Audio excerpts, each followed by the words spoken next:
I didn't know that he was going to end up playing basketball. He said he wanted to be a high school basketball coach. I thought I was going to be like the girl out there getting it. So I didn't know. Obviously, like the devil is a liar, and there's always the ladies will always be lurking, hoping for their moment and waiting. You need to be aware of that. But for me, I honestly hate it. Ayesha Curry, please step to the front of the content congregation. We'd love to have a word with you. Now, I will say this. The last time that we were really talking about Ayesha Curry was a couple of years ago. And at that time, I said what inevitably happened, which was, Ayesha, get out in front of these podcasts. Stop it. Put the mic down. You're embarrassing Steph. Okay? If you guys remember, a couple of years ago, she went on the infamous Red Table Talk, which is currently canceled. But that was Jada Pinkett Entanglement Smith's podcast where they would get up and talk about all of this bullshit. Nevertheless, she went up on that podcast and was talking about her insecurities in dating one of the GOATs of the NBA, Steph Curry, and then eventually being married to him, saying that she lacked male attention in her marriage, and at which point the general sentiment of her comments from the audience was either A, shut up, you're blowing it, what are you doing? And then the other side is that, Steph, how could you marry somebody that is not keeping your name as high as what they possibly can within the limelight? You understand that when marrying a NBA star, he might have some groupies. You play your role, you play your positions, and you damn sure don't embarrass him by saying that you wish that you had groupies too. She then went on later and chastised Red Table Talk because she says that it was edited out of context. Nevertheless, we did additional content on Ayesha Curry, and it was specific to her behavior that we would all like to see from a fiance, back in 2015. She would say things like this: everyone's into barely wearing clothes these days, huh? Not my style. I like to keep the good stuff covered up for the one who matters. Now, this was in stark contrast to a magazine shoot that she did in 2015, where she got into a studio, apparently naked, for a photographer, and this was posted on whatever magazine that it was at that time. And we had a discussion, a rational discussion, about how women's behavior may change once they lose out on the leverage that a man can just simply leave her for her bad behavior. And I also thought that was interesting that the person to repost this up on their page was none other than Steph Curry himself. There goes my baby. I believe that's Usher, all right? My Valentine. She did that on this magazine. It's probably not in circulation today, but that is besides the point.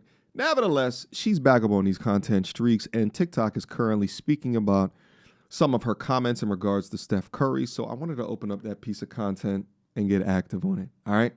Without further ado, Ayesha Curry, welcome to Call Her Daddy. Thank you for having me. I am so excited to meet you. How are you doing today?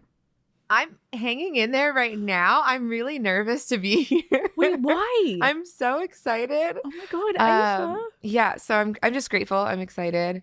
Hoping I don't get in trouble for the things that I say. I was going to say that, yeah, because she's got diarrhea of the mouth. So let's keep listening. I feel like we're going to have good girl talk. Yeah. I'm not going to put, you're not in the hot seat. I know. Is it good that I'm catching you in the off season or? Yeah. Okay, good. It's great. So you're more chill during the off season. Super chill. Yeah. I mean, it's still chaotic. It's always chaotic, but we're learning to live in that. What do you guys usually do during this time of year? Are you traveling? Are you staying at home? Well, right now, because it's July, it's always the most chaotic of the year, actually, of the whole calendar year, because 3 of our kids' birthdays are in July. Our anniversary is at the end of July. And it's if you play well, for my husband, if you play well, you play until June. And he usually plays well. He usually plays well. This year we had a little bit more time, which was nice, but usually it's just 2 months and that's it. Okay, 4 kids. Did you always knew you wanted a big family? No. So I didn't want kids. I didn't want to get married. I thought I was going to be career girl and that's it. And I had my eyes set on my goals. And I was never the little girl that like dreamt about the wedding dress and all of that. And then it happened so early in my life. So it's like, it's one of those things like you don't know what you actually don't know what you want. It sounds like to me, Steph absolutely saved your life. It looked like you was going on that girl boss, feminist, don't need no man route, which either ends up as a single mother or lonely and alone in their later years of life. But these comments confirm, right? Like it makes absolute sense. Her behavior that you see on these different podcasts 4 or 5 years ago, it was a sort of longing for either continuing to be out on the streets or to be seen as the leader of a relationship. Can't you just sit down and be okay with your $100 million man? Just more information that you could be adored by millions of people worth $100 million and more, over 6 foot tall, and they still ain't gonna be happy. Well, it's so interesting you say that because I want to talk a lot about that today because I relate to you in that way. Like, I really, really never thought I was going to get married. I'm like, there is actually no way that's ever going to happen. And then it happens and you're like, maybe I didn't know myself that well. And it's like, no, you knew yourself when you were young. Yes. And then life happens and then you grow up and then you have different wants and needs and that's okay to change your mind. Yes. But it's still shocking. We're going to skip a little bit in the content because we're about to hear a bunch of unimportant rambling. Nevertheless, let's pick back up when they begin to speak about how they met. I mean, like could this be something kind of way? Or are you like, no? No, and this was like my first real date. So I was just nervous. I was nervous. It was like years of having a crush. And then years, like I just never thought that he would like someone like me. I just didn't think it was going to be a thing. I thought we would be friends. Yeah. Did you ever have anything in high school at all, or it was legit just friends? No, just friends. Just friends. Yeah. I get what you're saying of like you never saw him as something, but I'm like, when you look back, is there any memory that you're like, maybe there was something or no? No, never. I had a friend over who had a crush on his brother at the time, and she decided to call him, and they were giggling, and then we're maybe like 15 at this time, and they put Stephen on the phone, and somebody said something about Canada. And so I was like, oh, I'm Canadian. And he's like, oh, do you like Canadian candy? And I'm like, I love Canadian candy. And so my aunt was coming into town from Canada, and so she brought some for me. And so I was like, oh, I'll bring you a bag to church the next time we're at church. See, it was meant to be. It was meant to be. I bring the bag, and I literally, everybody's watching. I hand it to him, and I don't say anything to him. I just shove it and walk away. Like, that's how shy Ayesha I was. And did you like him at all? Like in your heart, you're like, oh, I wish I could. Yeah, it just wasn't. It was high school. I thought he was so cute. Mm-hmm. Oh okay, so fast forward. You go on this first date. Yeah. What are the vibes? It was one of the best days of my life.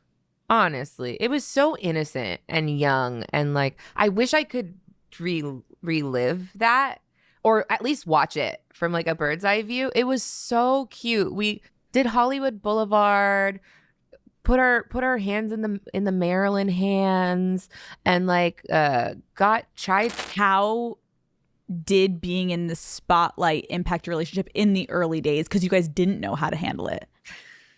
It's a double-edged sword, because parts of it have afforded me doors to be open. I obviously have to walk through them and then put in the work to stay in the room.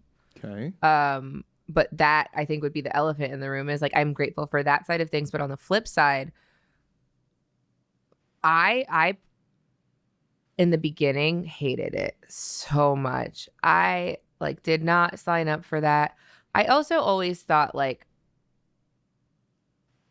I didn't know that he was going to end up playing basketball. Like he said he wanted to be a high school basketball coach.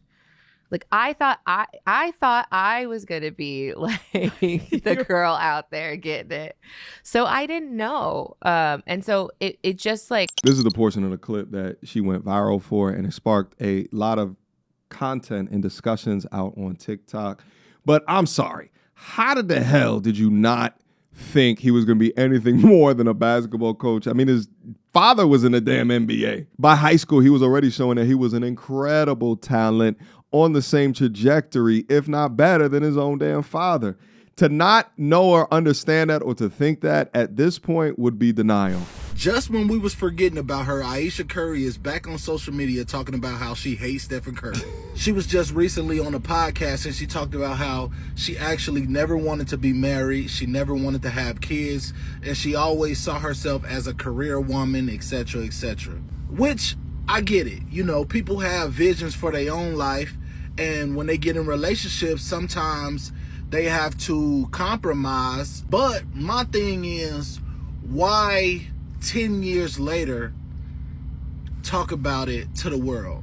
I get people need to get stuff off their chest, but it's just a better way of going about it than constantly embarrassing your husband. I cannot agree more with this guy. And the fact of the matter is that she's only relevant, she's only important. People will only listen to her not because of her own talents, her own attributes, but because of how goated and important to the world of sports that Stephen Curry is. So within that, when people ask her questions about a relationship, she just the verbal diarrhea like that I was talking to you about earlier. And she says all of these things, and I don't know, like, to not have an idea or understanding that in order to continue to protect his image, right, to have him be as exalted as an athlete as what he is, you are a representation of that.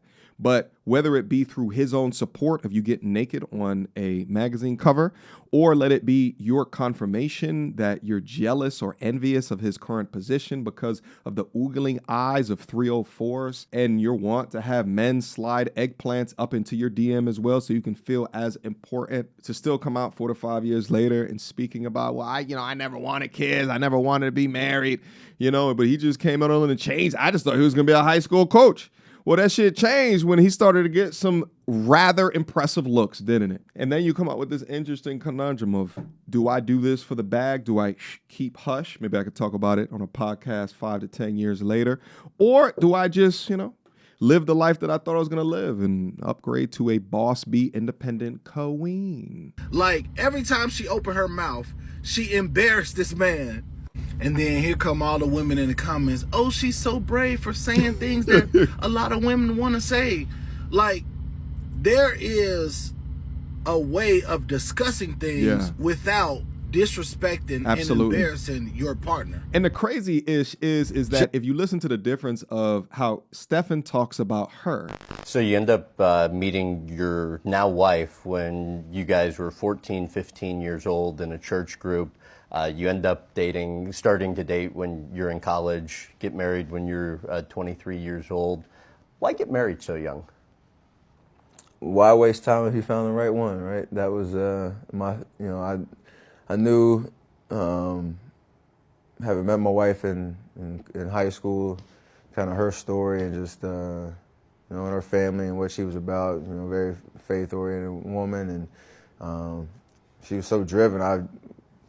We didn't date, like you said, through high school, and got to college, and we met again. I like to say we've always met again out in LA when I was for the ESPYs after the tournament run, because she was living out there pursuing her acting career, and that was kind of just fate right there. We 2 kids from Charlotte meeting again in LA on a whim, and then kind of keeping it going and dated for, 2-3 years when I got to Golden State, and knew I found the right one, so didn't want to waste any time and start a family and get married, and life is good with her. Listen, show me one clip of him embarrassing her, talking negatively about her. He does nothing but exalt this young woman. This man has never had a scandal to his name, respectful, polite young man. And, it just seems like every time she's behind the mic, I never wanted to get married. I never wanted no kids. I wanted to go out here and do this. I thought I was going to be the leader. I thought he was going to be a coach. Like, what is this? Something that really bothers me and honestly has given me a sense of a little bit of an insecurity is the fact that, there are all these women throwing themselves. But me, the past 10 years, I don't have any of that. I have zero, this sounds weird, but male attention. Because I don't want it, but Bruh, you're married.